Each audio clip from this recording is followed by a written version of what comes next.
ଖଇଙ୍ଗା ମାଛ ଏମିତି ଗୋଟେ ମାଛ ଯେଉଁଥିରେ କି କେବଳ ଗୋଟିଏ କଣ୍ଟା ଥାଏ। ସେଥିପାଇଁ ଛୋଟରୁ ବଡ଼ ସମସ୍ତେ ଏହାକୁ ଖାଇବାକୁ ଭଲ ପାଆନ୍ତି ଆଉ ଏହାର ସ୍ୱାଦ ବହୁତ ଭଲ ଲାଗେ। ଆଜି ଆମେ ବନେଇବା ସେଇ ଖଇଙ୍ଗା ମାଛର ବେସର, ଯେଉଁଟାକି ପୁରା ଦେଶୀ ଷ୍ଟାଇଲରେ ମୁଁ ବନାଉଛି। ନମସ୍କାର, ମୁଁ ଶିଖା ସୋମଫୁଡ଼କୁ ଆପଣମାନଙ୍କୁ ବହୁତ ବହୁତ ସ୍ୱାଗତ। ଏଠି ଦେଖନ୍ତୁ, ମୁଁ ଖଇଙ୍ଗା ମାଛ ପ୍ରାୟ 1.5 କେଜି ନେଇଛି। এই ମାଛକୁ ଭଲରେ ଧୋଇକି ସଫା କରି ନେବା। ମୁଁ ଏଠି ଆଉ ପାମ୍ପଲେଟ୍ ଆଉ ଚିଙ୍ଗୁଡ଼ି ମାଛ ବି ମୋର ଥିଲା, ସେଥିପାଇଁ ମୁଁ ଆକୁ ଧୋଇକି ଲୁଣ ହଳଦୀ ଗୋଳେଇବାର ଭିଡ଼ିଓଟା ମୋ ପାଖରେ ନାହିଁ। ଏଠି ଦେଖନ୍ତୁ, ମୁଁ ଏଠି ଦେଖେଇ ଦେଉଛି। ମୋର ଏଠି ସବୁ ମାଛ ଥୁଆ ହେଇଛି। ମୁଁ ତା ଦେହରେ ନର୍ମାଲ ଯେମିତି ମାଛରେ ଲୁଣ ହଳଦୀ ଗୋଳେଇକି ଭାଜନ୍ତି ସେଇଭଳିଆ ଲୁଣ ହଳଦୀ ଗୋଳେଇକି ଭାଜି ନେଉଛି ମାଛକୁ। ଭାଜି ସାରିଲା ପରେ ମୁଁ ଏଠି ମାଛ ସବୁକୁ କାଢ଼ି ନେଇଛି। ଯେହେତୁ ଆମେ ଦେଶୀ ଷ୍ଟାଇଲରେ ବନାଉଛେ, ଆଳୁଟା ତ ଆମର ନିଶ୍ଚିନ୍ତ ପଡ଼ିବ। ସେଥିପାଇଁ ମୁଁ କଡ଼େଇରେ ତେଲ ଗରମ କରିକି ଏବେ ଏଥିରେ ଆଳୁ ପକାଇକି ଆଳୁକୁ ଭାଜି ନେଉଛି। ଏଠି ସୋରିଷ ତେଲ ୟୁଜ୍ କରିଛି। ଆପଣମାନେ ଯେକୌଣସି ଆଇଁଷ ରେସିପି କରିବେ ଟ୍ରାଏ କରିବେ ସେଥିରେ ସୋରିଷ ତେଲ ଦେବା ପାଇଁ। ଆଳୁ ଭାଜିକି କାଢ଼ି ନେଇଛି। ଏଠି ପିଆଜକୁ ମୁଁ ଭାଜି ନେଉଛି।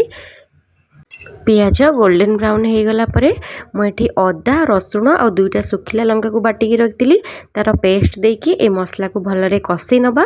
ଅଦା ରସୁଣର କଞ୍ଚା ସ୍ମେଲ୍ଟା ଗଲା ପରେ ମୁଁ ଏଠି ଟମାଟୋକୁ ଛୋଟ ଛୋଟ କରି କାଟିକି ରଖିଛି। ଟମାଟୋକୁ ଆଧିରେ ପକାଇ ଦେଉଛି। ଯେହେତୁ ଆମେ ଟମାଟୋ ପକାଇଲେ ଆମେ ସାଙ୍ଗେ ସାଙ୍ଗେ ଲୁଣ ପକାଇଦେବା। ଟମାଟୋଟା ସିଝିବା ପାଇଁ ଟାଇମ୍ ଜମା ବି ଲାଗିବନି। ଏଠି ଦେଖନ୍ତୁ, ଟମାଟୋ ପକାଇକି ମୁଁ ଟମାଟୋକୁ ଗୋଳେଇ ନେଉଛି। ଏବେ ଆଧିରେ ଲୁଣ ପକାଇଦେବା। ଟମାଟୋ ଆମର ହାଲକା ହାଲକା ହେଇଗଲା ପରେ ଆଧିରେ ମୁଁ ଲଙ୍କାଗୁଣ୍ଡ, ହଳଦୀ ଗୁଣ୍ଡ ଆଉ କାଶ୍ମୀରୀ ଚିଲି ପାଉଡ଼ର ପକାଉଛି। ଗୁଣ୍ଡ ମସଲା ସବୁ ପକାଇ ସାରିଲା ପରେ ତାକୁ 2ରୁ 3 ମିନିଟ୍ ପର୍ଯ୍ୟନ୍ତ ଏମିତି ଗୋଳେଇ ନେଉଛି। ତାପରେ ତା ଦେହରେ ଫିସ୍ ମସଲା ପକାଉଛି। ଫିସ୍ ମସଲାଟା ଆପଣ ନିହାତି ପକାଇବେ। ଯେକୌଣସି ମାଛ ତରକାରୀ ହେଉ ତା ଦେହରେ ସୋରିଷ ବେସର ଯଦି ଦେଉଛନ୍ତି ତାହେଲେ ଫିସ୍ ମସଲା ପକାଇଲେ ଏହାର ଟେଷ୍ଟ ବହୁତ ଭଲ ଲାଗେ। ଦେଖନ୍ତୁ, ଫିସ୍ ମସଲା ପକାଇ ସାରିଲା ପରେ ମୁଁ ଆଧିରେ ପାଣି ଦେଇକି ଆଉ ଥରେ ମସଲାକୁ ଆଉ 5ରୁ 7 ମିନିଟ୍ ପର୍ଯ୍ୟନ୍ତ କଷି ନେବି, ଯେମିତି ଆମର ପିଆଜ ଆଉ ମସଲାଟା ଭଲରେ ପୁରା କଷି ହେଇଯିବ। ଏଇଠି ଦେଖନ୍ତୁ, ମସଲା ଆମର ଭଲରେ କଷି ହେଇ ଆସିଲାଣି। ମୁଁ ଏବେ ସୋରିଷ ଆଉ ଜିରା ତାକୁ ବାଟିକି ରଖିଥିଲି ତାର ପେଷ୍ଟ ଦେଉଛି। ଏ ପେଷ୍ଟ ଦେଲା ପରେ ମସଲାକୁ ବେଶୀ ସମୟ କଷିବାନି, ଯେହେତୁ ସୋରିଷ ମସଲାଟା ସେଇଟା ବେଶୀ କଷିଲେ ପିତା ହେଇଯିବ, ଖାଇବା ପାଇଁ ତରକାରୀ ଜମା ବି ଭଲ ଲାଗିବନି। ଏଇଠି ମସଲାରୁ ନର୍ମାଲ ଟିକେ ତେଲ ଛାଡ଼ି ଆସିଲେ ଆମେ ଆଧିରେ ପାଣି ଦେଇଦେବା। ଆପଣମାନଙ୍କୁ ଯେତିକି ଝୋଳ ପସନ୍ଦ ଆପଣ ସେଇ ହିସାବରେ ଆଧିରେ ପାଣି ଦେବେ। ମୁଁ ଏଠି ପାଣି ଦେଇ ଦେଉଛି। ପାଣି ଦେଇକି ଏଠି ଗ୍ୟାସ୍ର ଫ୍ଲେମ୍କୁ ମୁଁ ମିଡ଼ିୟମ୍ ଟୁ ହାଇ ରଖିକି ଗୋଟେ କଭର୍ ଘୋଡ଼େଇ ନେଉଛି 5ରୁ 7 ମିନିଟ୍ ପର୍ଯ୍ୟନ୍ତ। ପାଣିଟା ଆମର ଫୁଟିଯିବ। ଏଇଠି ଦେଖନ୍ତୁ, ମୁଁ କଭର୍ ଘୋଡ଼େଇ ଦେଲି। ଏବେ 5ରୁ 7 ମିନିଟ୍ ପରେ କଭର୍ କାଢ଼ିକି ଦେଖିବା।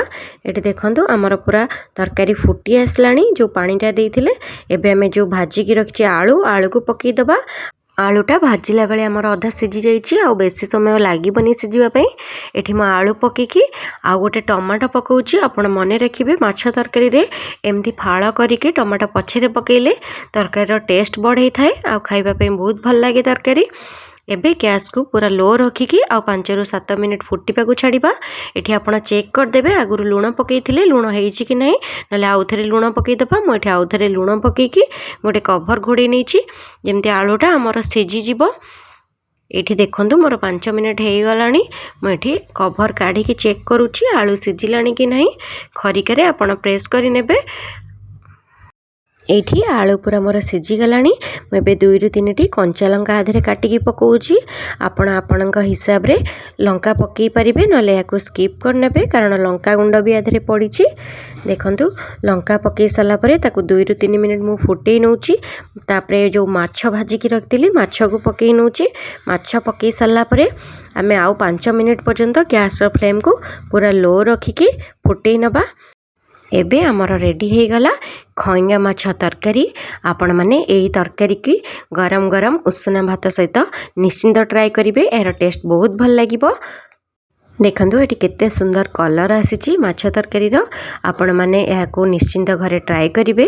ଏହାର ଟେଷ୍ଟ କିପରି ଲାଗିଲା ମୋତେ କମେଣ୍ଟରେ ଜଣାଇବେ। ଭିଡ଼ିଓଟି ପସନ୍ଦ ଆସିଲେ ମୋ ଚ୍ୟାନେଲକୁ ଲାଇକ୍ କରିବେ, ସେୟାର କରିବେ, ସବସ୍କ୍ରାଇବ୍ କରିବେ। ଆଉ ଯଦି ଫେସବୁକ୍ ପେଜ୍ରେ ଦେଖୁଛନ୍ତି ମୋ ପେଜ୍କୁ ଫଲୋ କରିବାକୁ ଜମା ବି ଭୁଲିବେନି। Thank you.